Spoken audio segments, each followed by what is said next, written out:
Bonjour à tous, nous sommes le 8 août 2024. Il est 16h15 à côté du petit village d'Arvers. Le centre du village se trouve là-bas, à même pas 1 kilomètre. Là, nous avons des vignes et un arrachage et brûlage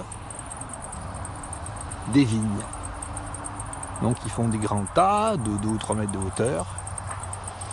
Et puis ils mettent les vignes arrachées dessus. Alors ça, c'est pas compté dans les environ 1 million de tonnes de carbone relâché en raison du brûlage de déchets verts par les particuliers. Et ça, c'est en plus. Ça, c'est les viticulteurs qui font ça. Donc, des centaines et des centaines de tas, comme celui-là, là-bas. Vous voyez, celui-là, là-bas. À côté de la voiture, là, ouais. Vous voyez la voiture, là. Et là, un tas. Ça va être brûlé. Vous voyez comme ça brûle, là. Et après, ils vont dire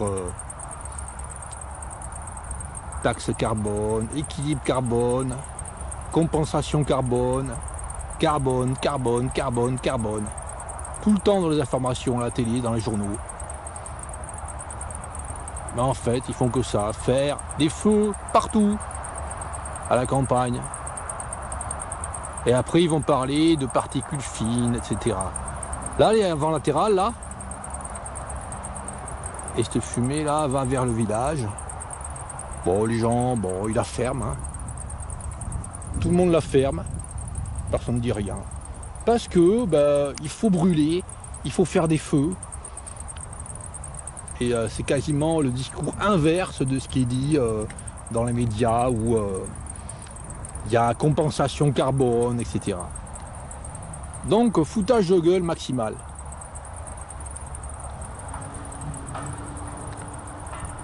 En plus, là, ce bois pouvait servir pour des chaudières. Alors, dans le Lot-et-Garonne, j'avais vu ça il y a des années, il y a des grosses chaudières, ça fait comme des gros tubes.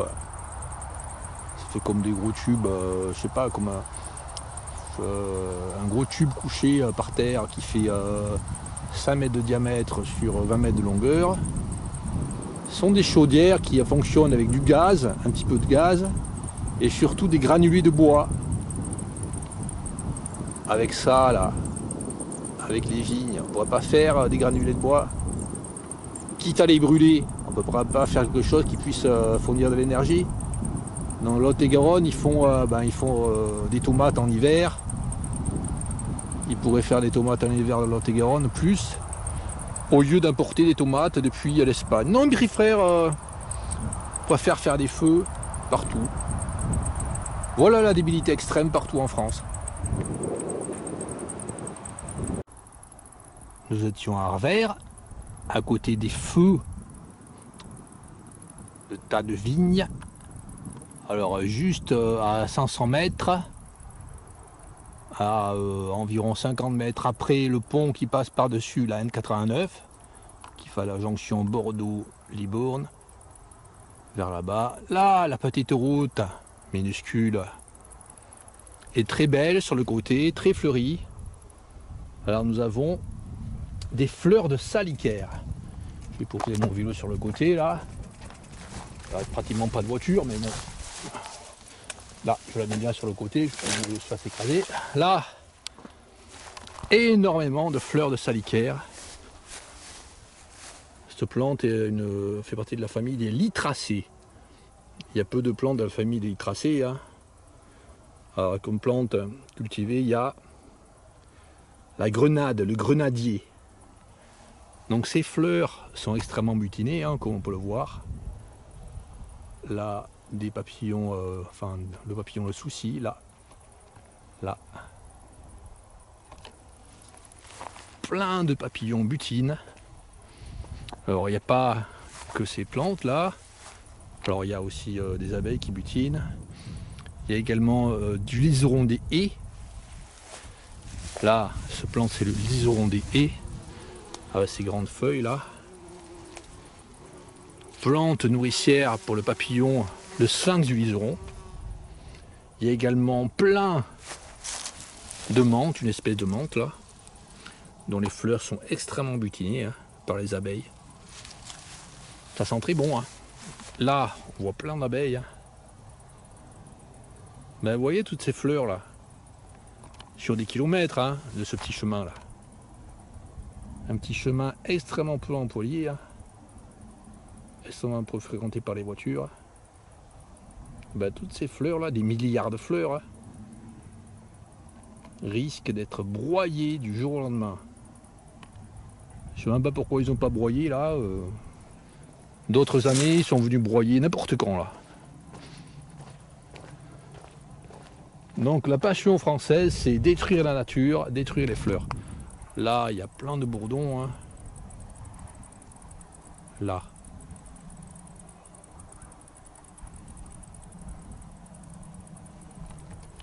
Bourdon terrestre. Hein. Tout à l'heure, je parlais des cerfs dans le Lot-et-Garonne. Ce bourdon terrestre, il est introduit dans les serres pour favoriser la pollinisation des pieds de tomates. Tomates, aubergines, etc. Les cultures comme ça qui sont faites sous serre dans le Lot-et-Garonne. Là encore, plein de ces fleurs de lytracées. Alors ça pousse dans le fossé où c'est plus humide. Et les crétins, quand ils voient ça, alors je sais pas si... enfin, s'ils font ça pour ça, mais il y en a qui font ça pour ça. Ils voient que c'est le fossé comme ça est rempli de fleurs et ils disent ben ça va boucher le fossé. C'est crétin de l'extrême. C'est débile. Car l'eau elle peut couler entre les plantes là. Et une fois que l'hiver arrive, ces plantes n'étant pas des plantes bisannuelles, enfin c'est les plantes annuelles ça, ben, une fois que l'hiver arrive, toutes ces plantes vont sécher là, ça va faire des bordures magnifiques, rousses.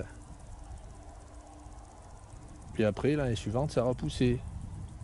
Donc c'est une débilité extrême de venir broyer ces plantes à quelques périodes que ce soit. Alors des fois, de temps en temps, on trouve un robinet faux acacia, mais il n'y en a pas tellement. Le fait qu'il y ait cette densité énorme de plantes là, empêche tout autre arbre, enfin toute autre plante, empêche toute plante invasive, toute plante exotique. Alors par contre là, s'ils font un broyage absolument débile, ce qui va se passer, c'est qu'il va y avoir pas mal de plantes exotiques qui vont pousser sur les bords là. D'autant plus que les gens là, enfin les habitants là, les propriétaires de vignes, les habitants, les particuliers, enfin, ils aiment bien mettre des plantes invasives dans leur jardin. Il y en a un là, il a mis une haie, une grande haie, enfin quelques kilomètres, d'herbe de la pampa que j'ai déjà montré. Hein. Là encore, le liseron des haies. Il y a plusieurs espèces de liserons. Celui-là, le liseron des haies, c'est le plus grand. Hein. C'est celui qui fait les plus grosses fleurs. Hein. Et c'est une plante hôte du papillon, le sphinx du liseron. J'ai fait une vidéo, on voit la chenille du sphinx du liseron. Et on voit une chenille qui est noire, alors que la chenille habituellement du sphinx du liseron n'est pas si foncée. Elle est noire seulement en fin d'année. Quand il commence à faire frais pour capter suffisamment de chaleur pour pouvoir se métamorphoser vite avant l'hiver et pour pouvoir repartir vers le sud, en Afrique. Voilà tout ce qu'il y a, hein, plein de fleurs. Après là sous les chênes, il y a autre chose comme fleurs, il y a des fleurs de carottes sauvages, avec toujours énormément de ces punaises là.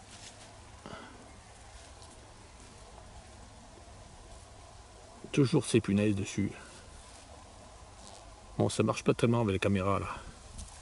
Là, plein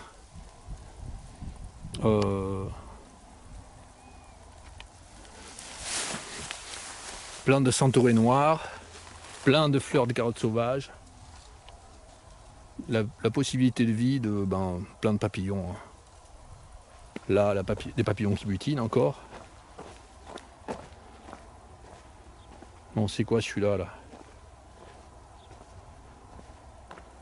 Bon, ça c'était un pont du jour qui passait là. Bon, de la vie.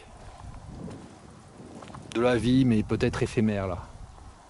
Alors là, il y a quelques arbres qui poussent, on pourrait comprendre qu'ils viennent, s'ils ne veulent pas qu'il y ait des arbres, pour une raison ou une autre, on pourrait comprendre qu'ils viennent supprimer les arbres, mais il ne faudrait pas qu'ils suppriment les salicaires qui est dans le fossé. Donc s'il y avait un broyage intelligent qui pouvait se faire là, avec un engin, hein, ben c'est un broyage uniquement là, les petites parties où il y a des arbres là. Ces arbres, c'est des arbres champêtres. Bon, les dormes champêtres, en général, elles sont broyées. Hein. Enfin, souvent, elles sont broyées. Voilà pour cet endroit. Et là, je viens de couper il y a une seconde. Et on peut voir que le feu continue vers là-bas. Toujours le feu qui continue, qui va durer. Ça va durer des semaines, hein, ces feux-là.